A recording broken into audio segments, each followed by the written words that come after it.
দূর দূর, হঠাৎ করে কেন যে এত চুল ঝরছে বুঝতেই পারছি না। কতদিন হয়ে গেল চুল ওঠা আর থামছেই না। না, এমন হতে থাকলে তো মাথায় টাক পড়ে যাবে। না না না, আজ রাজবৈদ্যের কাছে পরামর্শ নিতে হবে। কি ব্যাপার মহারাজ, আজ আপনাকে এমন চিন্তিত দেখাচ্ছে কেন? জীবনে বড় দুঃখ গোপাল, মন মেজাজ একদম ভালো নেই। সে কি, কি হয়েছে মহারাজ? গোপাল থাকতে দুঃখ কিসের? আর বলো না, মাথার চুলগুলো আজকাল ঝড়ে পড়া পাতার মতো পটপট করে ঝরে যাচ্ছে। আমি তো জানি কেন এমন হচ্ছে, কিন্তু এখনই মুখ খুললে চলবে না। আর একটু বেশি বিপদ বাড়লে তখন মাঠে নামবো। তাই বলুন। এ তো খুব ছোট ব্যাপার, চুল ঝরলে টাক পড়বে, আর সেটা পড়া কত ভালো জানেন? কথায় আছে, যত বড় টাক তত বেশি টাকা। তুমি চুপ করো তো বাপু। যদি টাক থাকলেই টাকা হতো, তাহলে তোমার টাকা কোথায়? যেটা বোঝো না সেটা নিয়ে কথা বলো না। তাই না তাই, মহারাজের ঝরছে চুল, চিন্তার ভাঁজ মাথায়। গোপাল যতই চেষ্টা করুক, চিড়ে ভিজবে না কথায়। তোমরা সকলে থামো তো দেখি। ও রাজবৈদ্য, তুমি এর কিছু উপায় বলো। আগে মহারাজ, অনেক সময় দেহে ওই লৌহের পরিমাণ কমে গেলে এমন চুল ঝরে। আপনি বরং পালং শাক, ওই কিশমিশ, কলা ও আরো কিছু ফল আমি বলে দিচ্ছি, সেগুলো বেশি করে খান। আচ্ছা আচ্ছা আচ্ছা, তবে তাই করে দেখি।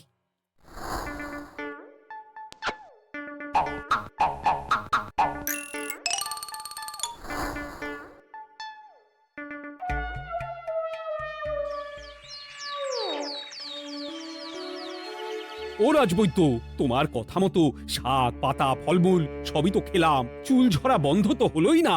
তো জানতামই এমন হবে। কিন্তু মহারাজ, এমনটা তো হওয়ার কথা নয়। কিন্তু হচ্ছে তো। আরে আমার সাধের চুল, কোথায় চলে গেলি সব?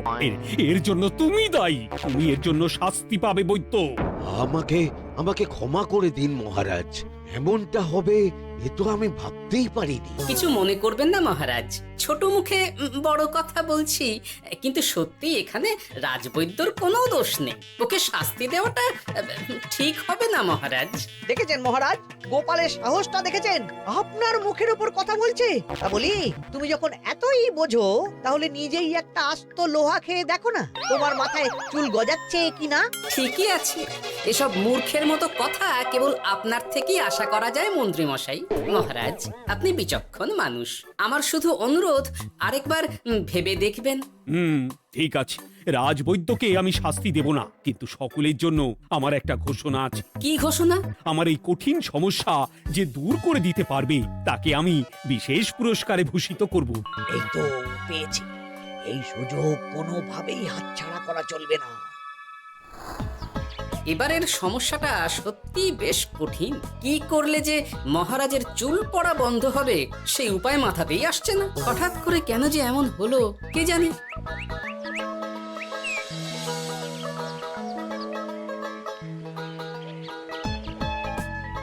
ও মা, তুমি এসে গেছো? একটু বসো, আমি তেলটা মেখেই হাত ধুয়ে খাবারটা বাড়ছি। হ্যাঁ, সে ঠিক আছে, কিন্তু তুমি কিসের তেল মাখছো এটা? কি আবার মাথার চুলের তেল? এখানেও চুল, ওদিকে মহারাজেরও চুল ঝরে পড়া নিয়ে আমরা সবাই হিমশিম খাচ্ছি গিন্নি। আরে, মহারাজের অত সুন্দর কালো চুলগুলো ঝরে যাচ্ছে, এ তো ভারী দুঃখের কথা। সে আর বলতে। ওই জন্যই তো আমি বাবা মাথায় এই জড়িবুটি তেল মাখি। এতে চুলের গোড়া শক্ত করে, চুলকে ভালো রাখে, নতুন চুল গজায় সব। হ্যাঁ। কি কি বলে? নতুন চুলও গজায়? সত্যি? হ্যাঁ। বাহ, তাহলে আর চিন্তা কি। আমাকে এই তেলটা একটু দিতে পারবে গিন্নি? মহারাজকে দিয়ে আসি। উনি বলেছেন যে ওনার সমস্যা দূর করতে পারবে তাকে উনি পুরস্কার দেবেন। ওমা, এই তাই নাকি? এই তো দারুণ ব্যাপার গো। নাও নাও নাও, তেলখানা নিয়ে মহারাজকে কাল দিয়ে এসো তাহলে। আর জানিয়ে দিও, দিনে 2 বার কিন্তু তেল মাখতেই হবে। হ্যাঁ। আচ্ছা ঠিক আছে।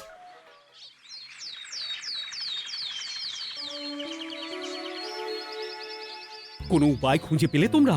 আগে মহারাজ, আমি আপনার জন্য নকল চুল বানিয়ে এনেছি।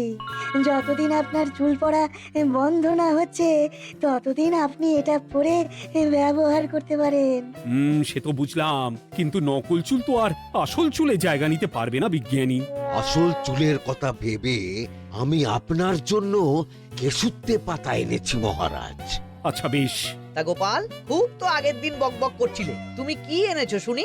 সেটা যথাসময়ে দেখতে পেয়ে যাবেন মন্ত্রী মশাই। এটা জড়িবুটি তেল মহারাজ, আমি এটা আপনার জন্য এনেছি। এতে নতুন চুল গজায় আর চুলের স্বাস্থ্যও ভালো হয়। আমার গিন্নিও ব্যবহার করে এটি, তবে দিনে 2 বার করে মাখতে হবে, তাহলেই ভালো ফল পাবেন মহারাজ। বাবা, তাহলে তুমি কেন মাখো না? আচ্ছা, আপনার সমস্যাটা ঠিক কোথায় বলুন তো মন্ত্রী মশাই? মহারাজের জন্য কিছু আনলেও কথা শোনান, না আনলেও কথা শোনান। সত্যি তো মন্ত্রী, কেন তুমি সব সময় গোপালের পিছনে পড়ে থাকো বলো তো? এরা তো তাও সবাই কিছু না কিছু আমার কথা চিন্তা করে এনেছে, তুমি তো সেটাও করনি। না আসলে মহারাজ, আমিও ভাবছিলাম আপনার কথা, কিন্তু থাক, বুঝেছি। আহ, দারুণ। তেলের গন্ধটাও খুব সুন্দর। গোপাল, তোমায় অনেক ধন্যবাদ। আশা করছি ব্যবহার করলে খুব ভালো ফল দেবে। একদম দেবেই মহারাজ। দূর বাবা, ভেবেছিলাম এক হলো আর এক। কোথা দিয়ে যে গোপালটা মাঝখান দিয়ে এসে নাক গলিয়ে ঢুকে পড়ে, খুব শক্ত পুরস্কার নেওয়ার। দেখাচ্ছি মজা।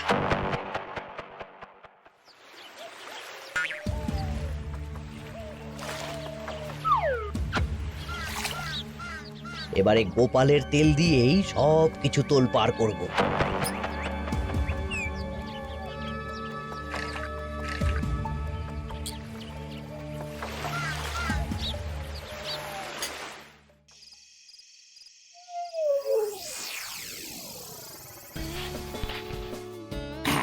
ব্যাস, হয়ে গেল 2 বার মাখা। গোপাল বলেছিল এতেই ভালো ফল পাবো, কিন্তু এখন মাখার পর মাথাটা কেমন জ্বালা জ্বালা করছে মনে হচ্ছে। হয়তো নতুন চুল গজাবে বলে এমন হচ্ছে, কাল সকালে বোঝা যাবে। এতক্ষণে বোধ হয় ছোট ছোট চুল গজিয়েই গেছে। কি এটা চুল গজানোর তেল ছিল নাকি পড়ে যাওয়ার? হে ভগবান, যেটুকু বাকি ছিল সেটাও ঝরে পড়ে টাক পড়েই গেল। গোপালই হলো যত নষ্টের গোড়া। আজ আসুক সভায়।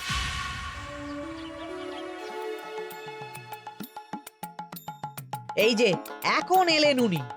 ও কি মহারাজ, আপনি এমন কাপড় মাথায় জড়িয়ে বসে আছেন কেন? তুমি আর এমন প্রশ্ন জিজ্ঞাসা করো না গোপাল, তোমার দয়াতেই মহারাজের এমন অবস্থা।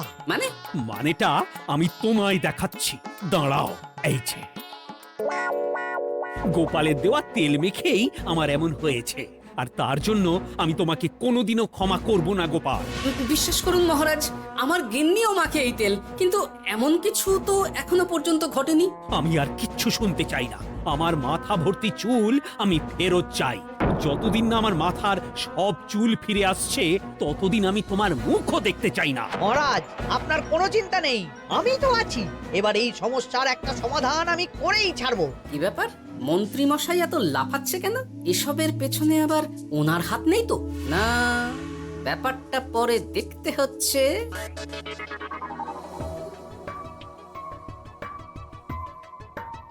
আমি বলি কি মহারাজ, এই সময়টা বরং আপনি নকল চুলটা মানে মানে পর চুলা ব্যবহার করুন। হ্যাঁ, অগত্যা, কিছু তো একটা গন্ডগোল আছেই। গিন্নিও তো রোজ মাথায় তেল মাখে, কই এমন তো হয় না। মন্ত্রী যদি কিছু করেও থাকে তাহলেও হাতে নাতে ধরবো কিভাবে? ও কি গো গোপাল দাদু, এখন এই সময় তুমি রাজসভা ছেড়ে এখানে? তোদের দাদু আর রাজসভায় যাবে না রে? কি বলছো গো? কেন? আর কেন, বিনা দোষে এমন শাস্তি। তোমায় শাস্তি দিয়েছে, তুমি শুধু বলো কে তোমার সাথে কি করেছে, বাকিটা আমরা বুঝে নিচ্ছি।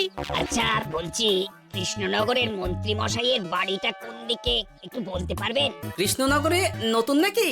আগে তো আপনাকে কখনো দেখেছি বলে মনে পড়ছে না। হ্যাঁ, আমি এখানে থাকি না, আমি এখানে আমার কাজে এসেছি, তাই মন্ত্রী মশাইয়ের বাড়ির ঠিকানাটা যদি একটু বলে দেন। নিশ্চয়ই, এ পথ দিয়ে সোজা চলে যান, তারপর কিছুটা ডান দিকে গেলেই পেয়ে যাবেন। আচ্ছা, অনেক ধন্যবাদ। ভিন গাঁয়ের লোক মন্ত্রী মশাইয়ের বাড়িতে, ব্যাপারটা বেশ সন্দেহজনক লাগছে।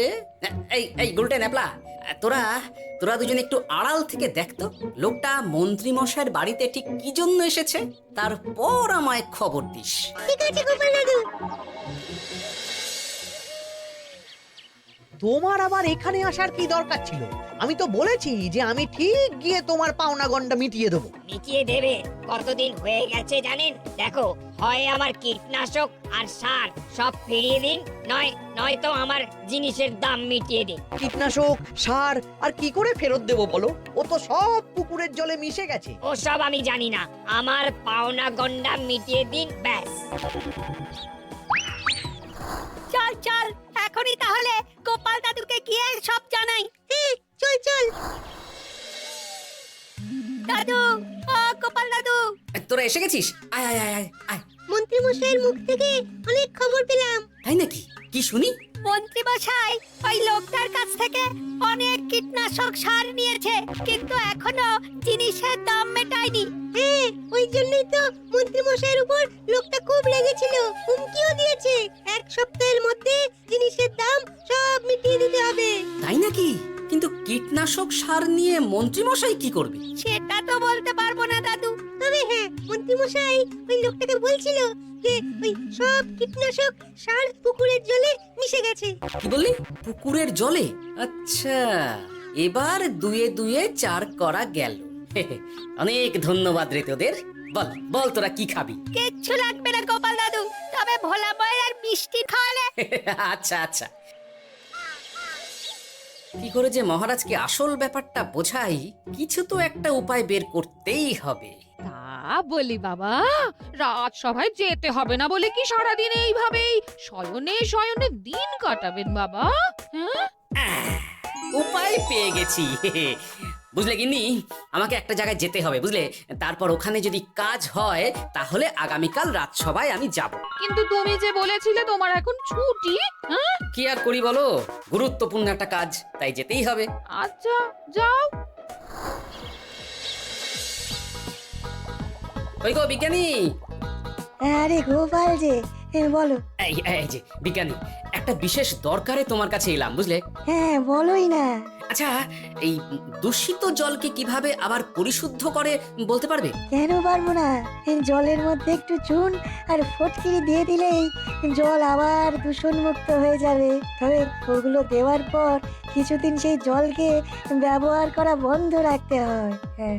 আচ্ছা আচ্ছা, অনেক ধন্যবাদ। আসি তাহলে, হ্যাঁ?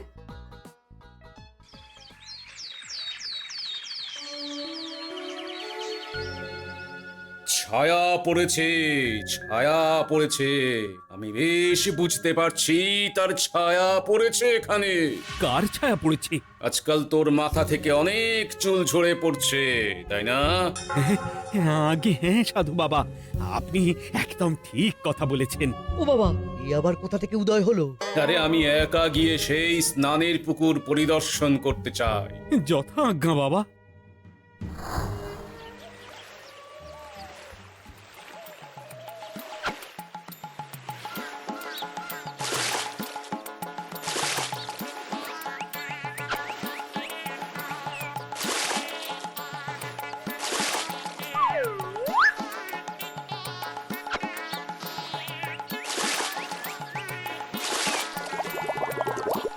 যাক বাবা, মোটামুটি সপ্তাহখানেক এভাবে থাকলেই পুকুরের জল আবার আগের মতো পরিষ্কার হয়ে যাবে।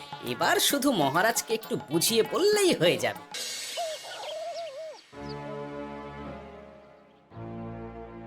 কি বুঝলেন সাধু বাবা? আমার অনুমানটাই ঠিক ছিল। পুকুরের জলে কালো ছায়া পড়েছে, কুদৃষ্টি পড়েছে, তাই এমন হচ্ছে। সে কি? কি কালো ছায়া? যত সব বাজে কথা। জল দূষণ করলাম আমি, আর দোষ পড়ছে কালো ছায়ার উপর। তাহলে এখন কি হবে? চিন্তার কোনো কারণ নেই। আমি মন্ত্রপুত ভস্য ছড়িয়ে দিয়েছি। 1 সপ্তাহ ওই পুকুরের জল স্পর্শ তো দূর, পুকুরের কাছেও যাওয়া নিষেধ। তাহলে আমার মোহরের কি হবে? যথাজ্ঞা সাধু বাবা। ও কি, তাহলে মহারাজ এতদিন স্নান করবেন কোথায়? সে কথা কাউকে চিন্তা করতে হবে না। মহারাজের ওপরে কালো ছায়া পড়া জল পড়েছে, তাই আগে সেটা শোধন করতে হবে। আমাকে তাহলে কি করতে হবে সাধু বাবা? আমার শিষ্য গোপাল আমাকে আগেই এই বিষয় জানিয়েছিল। আমি তার হাত দিয়েই তোর স্নানের জল পাঠিয়ে দেব। তাই আগামী 1 সপ্তাহ সেই জল দিয়েই তোকে স্নান করতে হবে। কি গোপাল? দেখছো তো মন্ত্রী, গোপাল আমাকে কত ভালোবাসে। আমি ওকে কত কথা শোনালাম, কিন্তু না না না না, কাল থেকেই আমি আবার গোপালকে রাজসভায় ডেকে আনবো। আমি আসছি, আমার কাজ হয়ে গেছে। আর হ্যাঁ, তোর স্নানের পুকুরের চারিদিকে প্রহরীর বন্দোবস্ত কর। কাক পক্ষীও যেন ওখানে প্রবেশ করতে না পারে। আচ্ছা বাবা, আচ্ছা।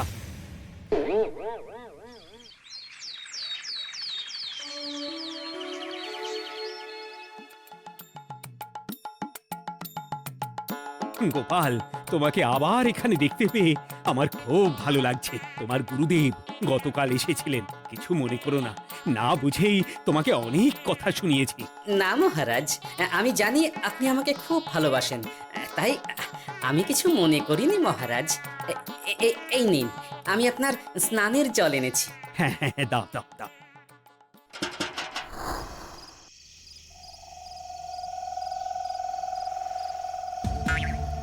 ও বাবা, পুকুরের কাছে যে গিয়ে দেখবো সে উপায় নেই। চারপাশে প্রহরীতে ভর্তি, তাহলে কি সত্যি সত্যি কালো ছায়া পড়েছে? ভালোই হলো, পাওনাদারকে বলে দেবো কীটনাশকটা জালি ছিল। হি হি।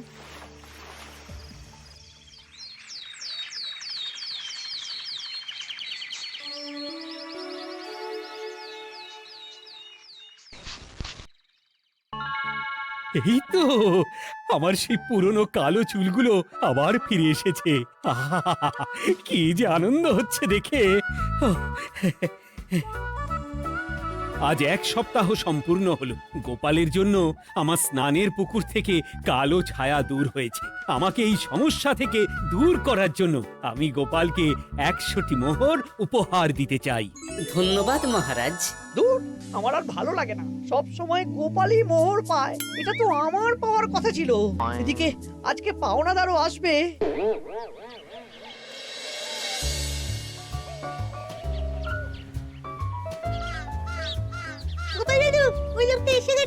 আচ্ছা, আসছি।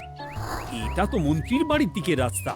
আমরা তাহলে ওদিকে কেন যাচ্ছি গোপাল? আপনার পুকুরের আসল রহস্যটা কি সেটা আপনি জানবেন না মহারাজ?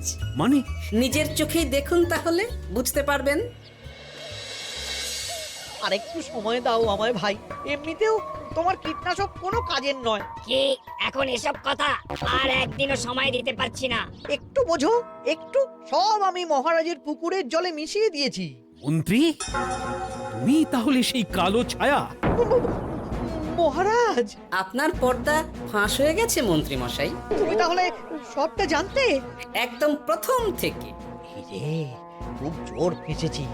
এদিকে পাওনাদার, ওদিকে মহারাজ, এইখান থেকে কেটে পড়তে হবে। গন্ডগোল করে আবার পালানো হচ্ছে কবে রে? বলো, কেন করেছিলে?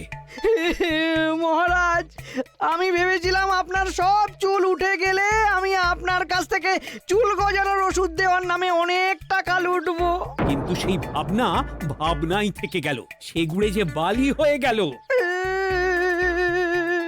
ভাবা যায় চুলের জন্য চুলো চুলি, হ্যাঁ?